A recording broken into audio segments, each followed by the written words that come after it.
오늘 아침 묵상할 하나님의 말씀은 여호수아 16장 1절에서 17장 6절까지 말씀입니다. 오늘 본문은 요셉 자손이 제비 뽑은 것은 이라고 시작을 합니다. 먼저 지파 중에 요셉 지파는 없습니다. 그러나 요셉 지파는 요셉의 아들인 에브라임, 므낫세의 자손을 말합니다. 그래서 오늘 본문은 에브라임과 므낫세 지파가 분배받은 땅에 대한 내용입니다.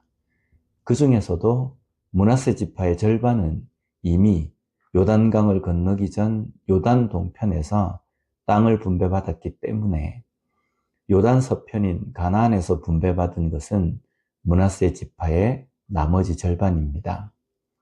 먼저 16장에서는 에브라임 지파가 분배받은 땅입니다.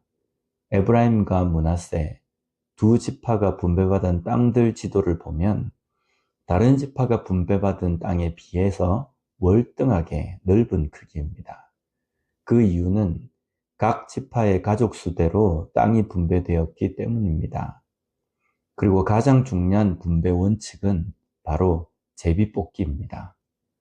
구약에서 어떤 중요한 결정을 할 때에 이 제비뽑기를 통해서 할 때가 많이 있었습니다. 사람의 생각이나 판단이 들어가지 않고 오직 하나님의 인도하심만을 생각하고자 하는 의도입니다. 잠언 16장 33절 말씀을 보면 사람이 제비를 뽑으나 모든 일을 작정하기는 여호와께 있느니라. 철저하게 하나님의 뜻대로 결정하기 위함입니다. 한국의 어떤 교단에서는 총회장을 뽑을 때에 이 제비 뽑기를 사용하기도 합니다. 결과의 시비를 없애고 오직 하나님의 뜻에 의지하고자 하는 의도입니다. 민주적인 방식인 투표를 하지만 결과에 승복하지 못해서 시비가 일어나기도 하고 결과를 받아들이지 않고 번복하는 경우에 적지 않은 잡음과 다툼이 일어나기도 합니다. 이스라엘 지파의 땅 분배에서도 여러 이견이 생기기도 하고 불만도 일어날 수 있을 겁니다.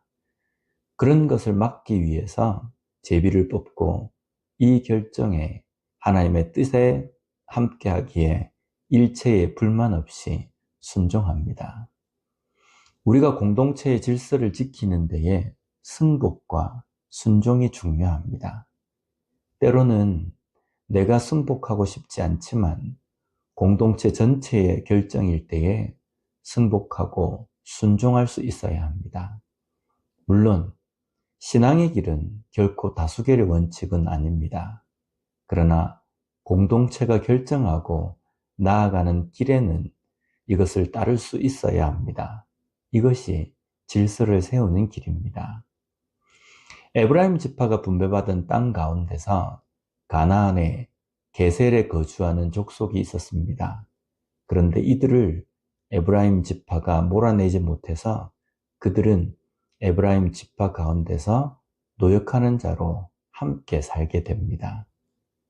분배받은 땅이 있다는 것은 그 땅의 거민과 정복 전쟁을 치러야 하는 숙제가 남아 있다는 의미입니다. 그런데 이 정복 전쟁을 온전하게 이행하지 못할 때에 그 안에 함께하지 말아야 하는 가나안 거민들이 함께 존재하게 됩니다.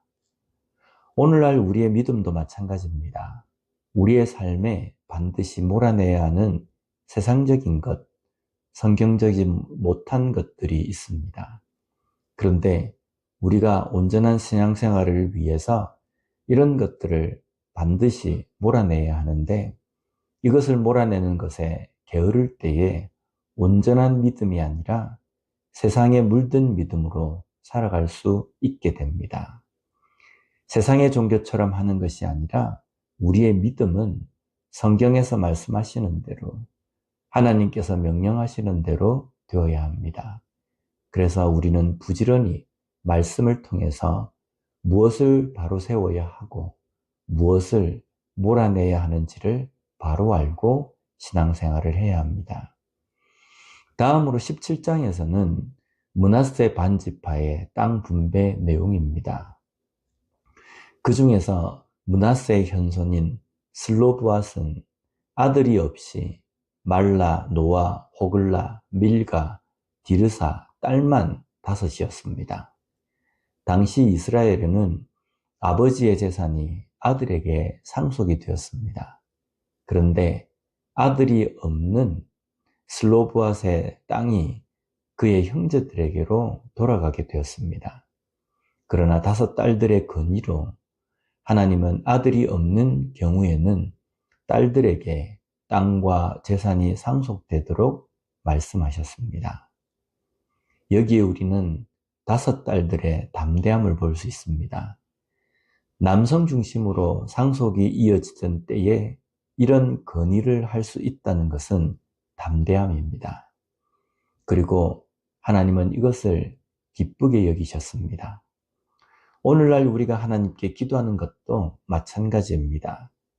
하나님 앞에 기도할 때에 미사어구를 사용해서 기도해야 하고 뭔가 고상한 표현을 사용해야 하는 것이 아닙니다.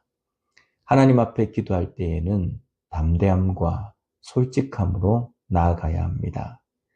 하나님은 우리의 마음을 이미 보고 계시는 분이시고 무엇이든지 들으시는 분이시기 때문입니다. 우리의 기도는 이처럼 담대함과 솔직함으로 드려지는 기도입니까? 우리의 마음을 보시고 무엇이든지 듣고 계시는 하나님께 이 5딸처럼 간구하고 기도할 수 있는 우리가 되었으면 좋겠습니다. 기도하겠습니다. 하나님 아버지 감사합니다. 오늘 말씀을 통해서 다시 한번 우리의 삶이 공동체 안에서 어떠한 모습이어야 하는지를 깨닫게 해주시니 감사합니다. 신앙은 다수결의 원리가 아니지만 그 신앙을 바탕으로 어떤 일을 결정할 때에는 전체의 공동체의 의견을 승복하고 받아들일 수 있는 우리가 될 수 있게 주님 도와주시옵소서. 또한 슬로브앗의 5딸들처럼 하나님 앞에 기도할 때에 담대함과 솔직함으로 나아갈 수 있는 우리가 되게 하여 주시옵소서. 어떤 미사오구나 고상한 표현이 아니라 내 마음을 이미 보고 계시며 어떤 말이든지 어떤 간구든지 기뻐 들으시는 하나님 앞에 솔직함으로 나아갈 수 있는 우리가 될 수 있게 주님 붙들어 주시옵소서. 예수님 이름으로 기도드립니다. 아멘.